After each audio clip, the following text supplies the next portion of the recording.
Thanks for watching. Don't forget to like, Comment comment, and share. share and subscribe to Subscribe to Mufti Tariq Masood, famous scholar. تو میں یہ کر دوسری چیز جس کی پر اللہ نے ایک تو چربی پہ پابندی لگائی، دوسری چیز جس پر اللہ نے پابندی لگائی بنی اسرائیل پر، وہ ہفتے کے دن مچھلی کا شکار، کیونکہ ہفتے کو مچھلیاں بہت زیادہ آیا کرتی تھیں۔ اللہ نے کہا تمہارے گناہوں کی سزا ہے کہ ہفتے کے دن تمہیں صبر کرنا پڑے گا۔ تو فش بھی کیا چیز ہے بھائی؟ صحت کے لیے بہت مفید نہیں ہے بلکہ بہت مفید ہے۔ لوگ فش بھی نہیں کھاتے ہیں تو پتہ نہیں ایک مہینے میں ایک دفعہ ڈاکٹر نے کہا تھا کہ ایک فش کھا لینا، اور وہ پکاتے کیسے ہیں؟ اس کو کڑھائی میں ڈال دیتے ہیں، تیل میں آئل میں ڈال کے اس فش کا بیڑا غرق، وہی جو بازاروں سے آئل خرید رہے ہیں اس میں پکوڑے کی طرح اس کو فرائی کر دیتے ہیں، پروٹین سب ختم، اور وہی تیل پھر کھا رہے ہیں۔ تو کہتے ہیں فش کے فائدے ہی نہیں ہو رہے۔ ایسے تو کوئی فائدہ نہیں ہوگا۔ فش آپ کھائیں یا تو اسٹیم کر کے کھائیں یا بہت ہلکے آئل پہ ہلکی آنچ پہ اس کو، کیونکہ مچھلی میں پروٹین تیز آنچ پہ وہ ختم ہو جاتے ہیں نا اس کے، یا اس کو آپ گرل کر کے کھا لیں اور پھر خوب کھایا کریں۔ سمجھ رہے ہو؟ یہ نہیں کہ مہینے میں ایک دفعہ آپ نے دو نوالے ڈاکٹر کے مشورے پر۔ یہ 11 بادام تھوڑی ہیں جو آپ نے صبح دیکھو۔ بنگلہ دیش کے لوگوں کی آوازیں بڑی اچھی، میں نے جتنے اچھے قاری دیکھے زیادہ تر بنگلہ دیش کے دیکھے۔ ہمارے جامعہ میں ایک بنگلہ دیش کے استاذ ہیں، 50 سال عمر ہو گئی، اب تک بال کالے ہیں۔ کیوں؟ مچھلی کھاتے آ رہے ہیں ہمیشہ سے۔ سمجھتے ہو کہ نہیں سمجھتے؟ تو فش کھانے سے آپ کی آنکھیں، وزن نہیں بڑھتا، ویٹ صحیح رہتا ہے۔ تو یہ چیزیں کھانی چاہیے۔ پیسہ اڑا رہے ہیں، بحریہ ٹاؤن میں پلاٹ چاہیے بحریہ ٹاؤن میں، کھاؤ مرضی جو مرضی گند کھاتے رہو، پلاٹ مل گیا ہمیں۔ پہلے اپنی ہڈیوں کو بناؤ میرے بھائی، ان میں سریا ڈالو۔ خیر، تو جب اللہ تعالیٰ نے بنی اسرائیل پر پابندی لگائی کہ تم نے ہفتے کے دن مچھلی نہیں کھانی نہیں، شکار نہیں کرنا ہے، لیکن اللہ نے آزمایا ایسے کہ ہفتے کے دن مچھلیوں بہت آیا کرتی تھی۔ تو قرآن کہتا ہے کہ 3 حصوں میں بنی اسرائیل بٹ گئے۔ ایک وہ جنہوں نے کیا کیا، انہوں نے کہا کھاؤ یار، اور تھوڑا تھوڑا ان کے دل میں اللہ کا خوف بھی تھا، تو ڈائریکٹ شکار کرنے کے بجائے انہوں نے کہا یہ ہفتے کو اتنی آتی ہیں اور ہفتے کو پھر یہ چلی جاتی ہیں، اتوار کو اتنی آتی نہیں ہے، تو ہفتے کو جال لگا کے ان کو پھانس لو، نکالو اتوار کو۔ تو بات تو وہی ہو گئی نا، ہفتے کو ہی آئیں گی تو ان کو کیا کر لو، پکڑ لو، اور نکالو کس دن؟ اتوار کو۔ تھوڑا سا صبر کر لیتے بھائی، کہ جب اللہ نے ہفتے کو پابندی لگائی ہے، اس کا مطلب یہ جو ہفتے کے دن زیادہ آ رہی ہیں تو یہ اللہ کی طرف سے کیا ہے؟ آزمائش ہے۔ تو وہ اللہ ہم سے ویسے بھی تو نوالا چھین سکتا ہے نا۔ تو جب اللہ نے پابندی لگائی ہے تو اللہ ہم سے ویسے بھی چھین سکتا ہے۔ تو اللہ کی پابندی پر عمل کر لو، یہ سوچ کر کہ یہ ہمارے لیے اللہ کی نعمت نہیں ہے بلکہ کیا ہے؟ آزمائش ہے۔ لیکن انسان شہوت سے جب مغلوب ہوتا ہے نا تو پاگل ہو جاتا ہے، اس کی عقل پہ پردے پڑ جاتے ہیں۔ اس لیے علماء کہتے ہیں کہ سب سے زیادہ ناکام وہ شخص ہے جس کو اپنی خواہشات پہ کنٹرول نہیں ہے۔ ہمارے حضرت یہ آیت جب پڑھتے ہیں نا تو فرماتے تھے کہ یہ جو بے پردہ عورتیں مارکیٹ میں گھوم رہی ہیں نا، یہ بنی اسرائیل کی مچھلیاں ہیں۔ اللہ نے کیا کہا؟ عورت کو بری نیت سے مت دیکھو، پابندی لگا دی۔ لیکن آزمائش ایسی کہ جیسے ہفتے کے دن پابندی تھی اور مچھلیاں چھوڑ دی اللہ نے، تو ایسے ہی نظر جھکانے کا حکم دیا اور مارکیٹ میں کو خواتین سے کیا کر دیا اللہ نے؟ بھر دیا ہے۔ اب عقل مند یہ کہے گا کہ میں جس آنکھ سے عورت کو دیکھ کے حرام لذت حاصل کرتا ہوں، یہ آنکھ مجھے کس نے دی ہے؟ اللہ نے۔ اس عورت کو کس نے بنایا؟ اللہ نے۔ قل ارأيتم ان اخذ الله سمعكم وابصاركم وختم على قلوبكم من الہ غیر اللہ یاتیکم بی۔ اے نبی آپ ان سے پوچھئے کہ اگر اللہ تم سے دیکھنے کی طاقت کو سلب کر لے، سننے کی طاقت چھین لے، تو کوئی خدا ہے کہ اللہ کے ان نعمتوں کے چھیننے کے بعد وہ تمہیں یہ نعمتیں واپس لوٹا دے؟ کتنے لوگ ہیں بینائی چلی گئی, ڈاکٹر نے جواب دے دیا یہ بینائی واپس نہیں آ سکتی. یہاں ایک نوجوان ملنے کے لیے آیا, اس کی عمر 18 سال, کہہ رہا بیٹھے بیٹھے میری بینائی غائب ہو گئی, دنیا اندھیری ہو گئی, اور ڈاکٹروں نے بتایا کہ ایسی بیماری ہے اس کا کوئی علاج نہیں, یہ نہیں آ سکتی واپس. ساری زندگی کے لیے نابینا ہو گیا. کس قدر خوف کی بات ہے بھائی, کہ جو حرام لذت حاصل کر رہے ہیں وہ یہ بھی تو سوچیں کہ جس خدا نے دیکھنے پر پابندی لگائی ہے اس کو ابھی بھی پورا کنٹرول ہے, وہ دیکھے غافل نہیں ہوا ہے. وہ چاہے یہ بینائی ہم سے چھین سکتا ہے, نہیں چھین رہا تو اس کا یہ مطلب نہیں ہے کہ وہ ہم پہ مہربان ہے, اس کا مطلب اس سے بڑی سزا دینے کے لیے تیاری کر رہا ہے وہ. تو حضرت فرمایا کرتے تھے جب بھی عورتوں پہ نظر پڑے نا جو بازاروں میں گھوم رہی ہیں, کیونکہ بد نظری بہت آسان ہو گئی ہے, پہلے بڑی مشکل تھی.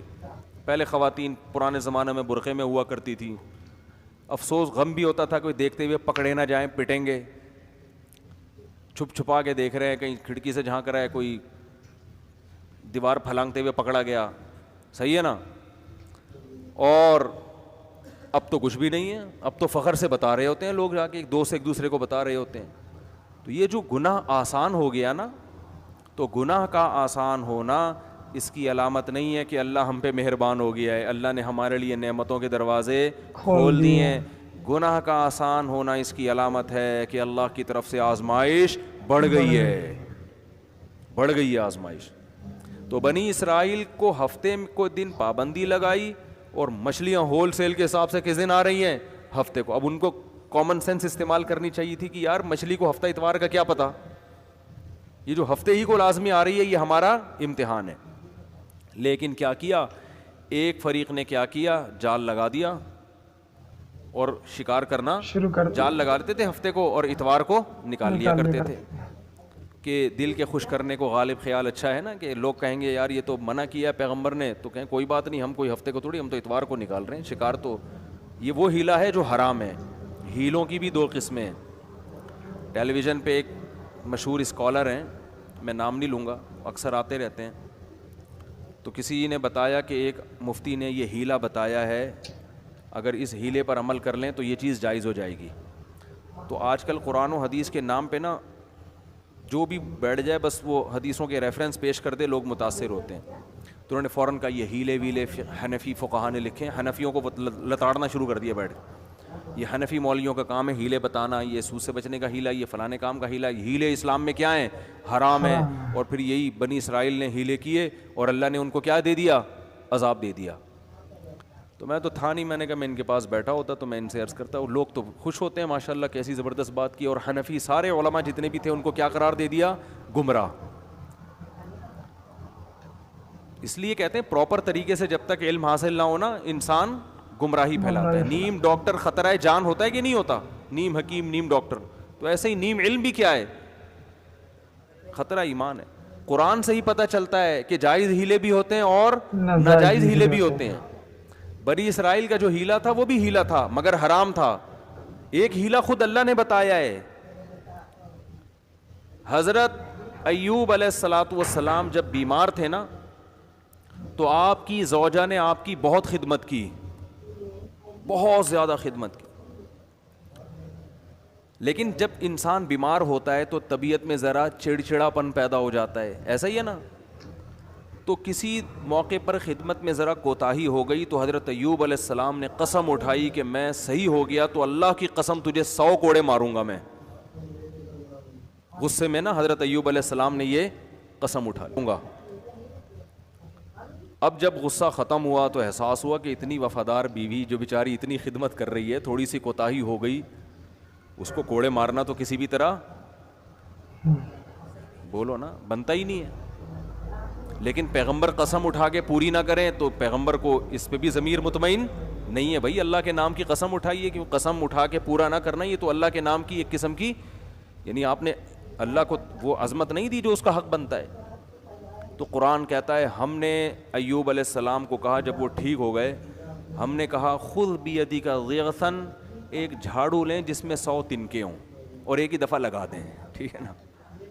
ولا تحنس, اور آپ قسم میں حانس نہ ہو, قسم نہ توڑیں, قسم بھی پوری ہو جائے گی.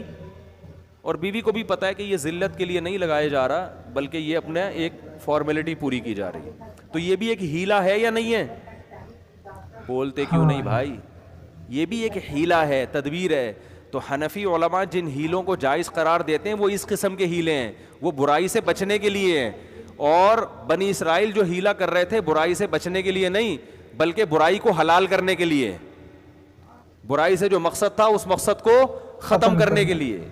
مقصد یعنی مقصد وہی حاصل ہو رہا ہے. ایک ہیلا وہ ہوتا ہے جو حرام کو حلال کر دے, اور ایک ہیلا وہ ہوتا ہے جو حرام سے بچنے کے لیے ہوتا ہے. تو بچنے کے لیے جو ہیلا ہوگا وہ نہ صرف جائز ہوگا بلکہ پسندیدہ ہوگا, کیونکہ اس سے شریعت کے مقاصد حاصل ہو رہے ہیں. اور یہ ہیلے حدیث سے بھی ثابت ہے کہ وقت موضوع چینج ہو جائے گا, ورنہ میں حدیث کے بھی حوالے دیتا کہ سود سے بچنے کا نبی نے ہیلا بتایا صحابی کو, رزلٹ وہی ہو رہا ہے, لیکن آپ نے حکم دیا کہ اس طرح سے کر لو گے تو یہ کاروبار جائز ہو جائے گا, اس طرح سے کرو گے تو یہ سود بن جائے گا.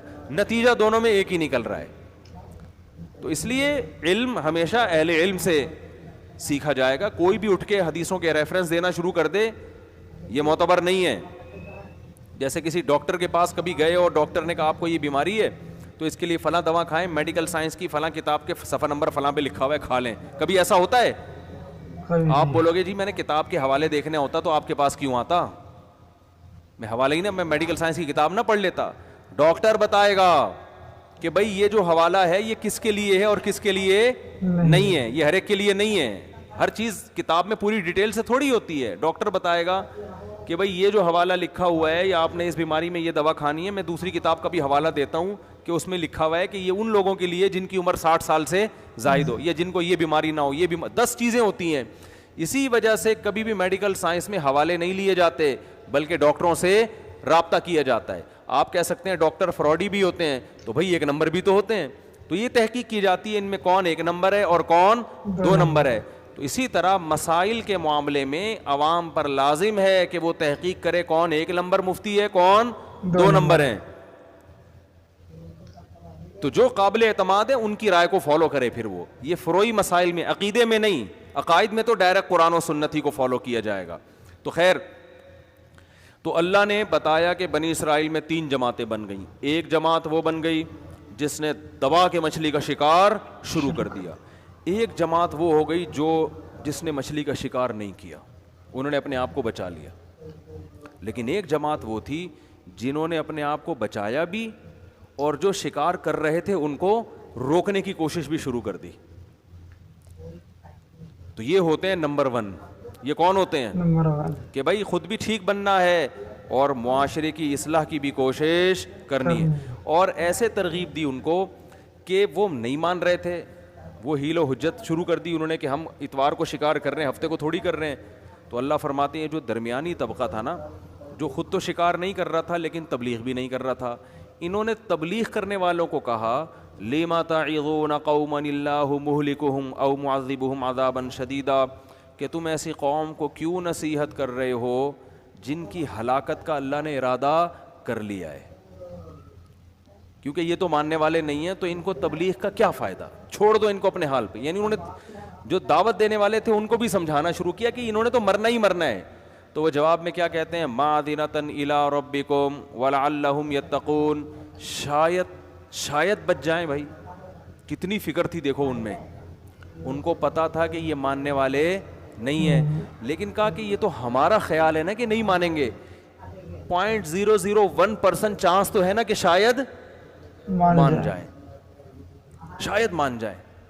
0.001% چانس ہے کہ شاید مان جائیں. اور اگر نہیں بھی مانے, معذرۃ الی ربکم, کل قیامت میں ہم اپنے رب کو کہہ سکیں گے کہ اللہ ہم نے روکنے کی کوشش کی تھی, تو ثواب تو مل جائے گا نا ہمیں. تو یہ کون لوگ ہوتے ہیں؟ خاندانی.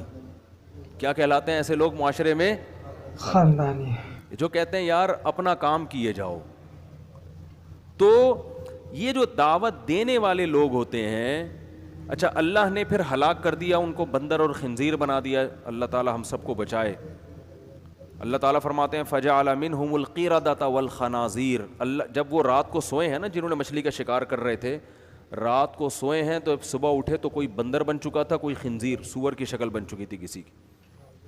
پھر حدیث میں آتا ہے 3 دن کے بعد اللہ نے ان سب کو ختم کر دیا. یہ جو نسلیں بندروں کی اور سور کی چل رہی ہیں ان کا ان بنی اسرائیل سے کوئی تعلق نہیں ہے.